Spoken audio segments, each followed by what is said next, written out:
kita menang hari ini, minyak turun. Saya tahu yang dengar tu. Okey.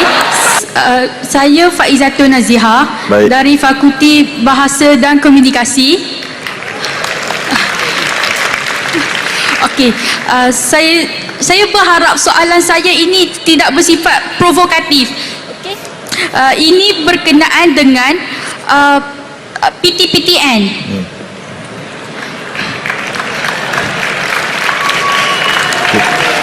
Boleh. Mana dia? Sejujurnya saya minta maaf sebab saya mau bangkitkan isu PTPTN. Tak payah minta maaf, tanya. Tanya. Mana ni? Okey, PTPTN. Kerajaan dahulu pada tahun 2022 pernah mengeluarkan statement iaitu memberikan pembiayaan 100% kepada golongan M40. Kenyataan media sinar harian pada 23 September 2022. 15 September 2022. Maaf. Okey. Kemudian bila naik kerajaan baharu, perkara tersebut tidak diteruskan. Jadi di situ saya agak kecewa. Okey. Jangan kecewa. Kata 100% pembiayaan PTPTN kepada golongan M40, tapi tak diteruskan selepas menang pilihan raya. Okey.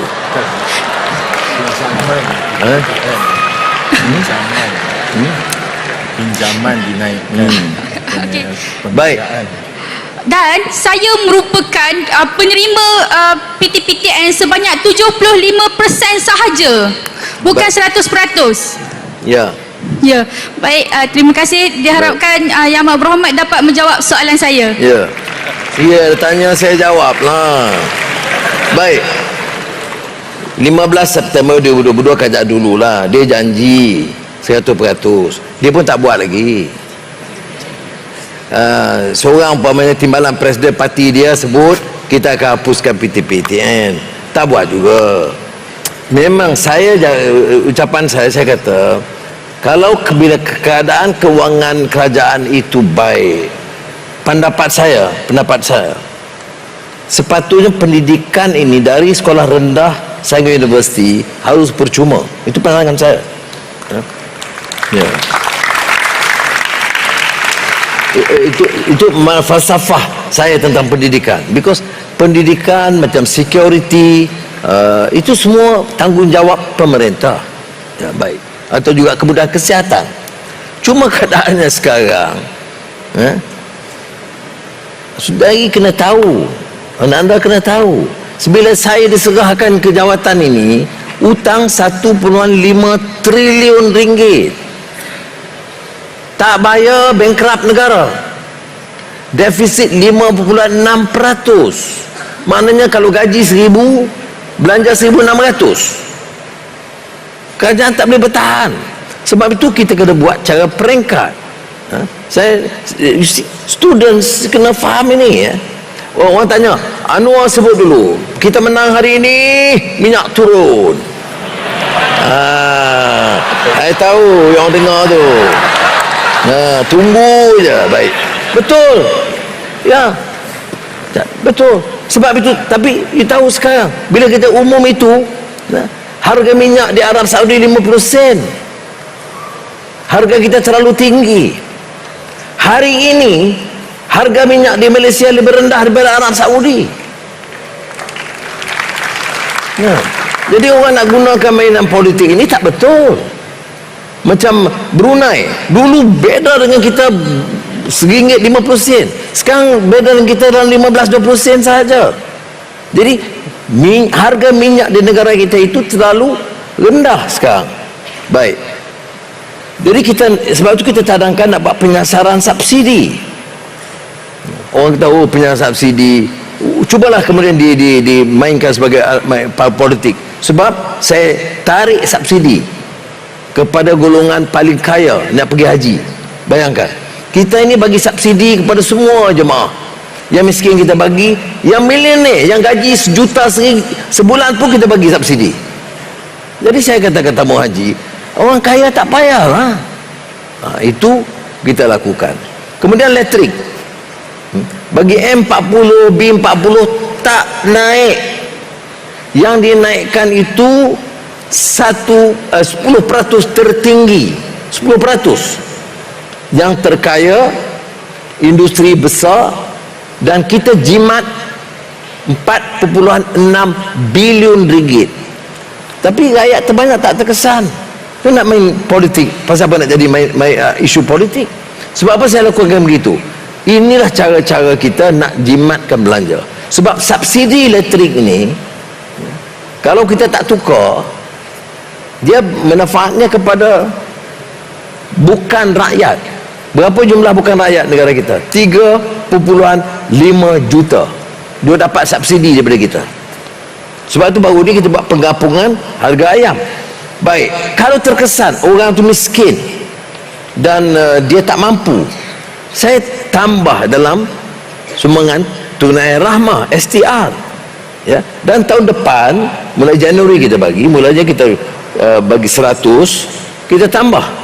Kalau kita nampak ada beban, kita lebih baik begitu, kerana kalau bagi STR dia direct kepada rakyat. 3.5 juta bukan rakyat tak akan dapat. Jadi kita boleh jimat 56 bilion ringgit lagi. Baik. Jadi untuk jawab soalan PTPTN dalam konteks itu, ya, maknanya kita boleh kaji balik kalau betul. Sebab saya tengok yang saya dapat dalam salah satu dialog ke mahasiswa ni, kursus kejuruteraan dan perubatan yang tertinggi dan selalu tak dapat ditampung. Jadi kita kena teliti, tidak boleh automatik juga, ya. Kalau B40 ya boleh, tapi kalau M40 kita kena teliti lah. Kalau bapak dia mampu, bayarlah sikit dulu dalam keadaan kita susah. Tapi kalau tak mampu, saya setuju kita boleh tambah peruntukan itu, ya. Jadi saya nanti dengan Saudara Zamri kita teliti balik sejauh mana kita boleh timbang. Tapi percayalah, ya, saya bukan cakap di sebagai politik. Saya sungguh-sungguh nak buat yang sebaiknya. Saya tak ambil gaji, dan semua gaji menteri, timbalan menteri saya potong 20%. Dulu tak buat, ya. Maknanya kalau dalam setahun saya tak ambil gaji, dah berjuta ringgit dah. Saya ahli parlimen masih ada. Jalan kereta kerajaan, helikopter kerajaan. Jadi okey lah. Jadi saya tidak mau jadikan ini isu. Tetapi janganlah setengah orang dihina tidak buat apa-apa. Tidak, kita buat. Yang janji, kalau orang janji dulu dia tak laksanakan, soal lain lah. Orang janji banyak, Melayu, Islam, tapi harga getah, harga dia panggil ceiling harga getah ni, dia tak naik. Masa saya naik 2 kali naik, sekarang RM3. Dulu saya ingat dalam RM2 berapa, waktu saya naik RM2.50, sekarang RM3, ya. Jadi untuk nelayan kita tambah, untuk pekebun kecil kita tambah. Untuk nelayan ni masa musim tengkujuh tak ada pendapatan, jadi kita tambah. Jadi lihat kesemuanya, kita akan lihat sekali lagi orang. Sebab tu orang kritik mengapa saya jadi Menteri Kewangan. Di antara sebabnya kerana saya keras sebab ini.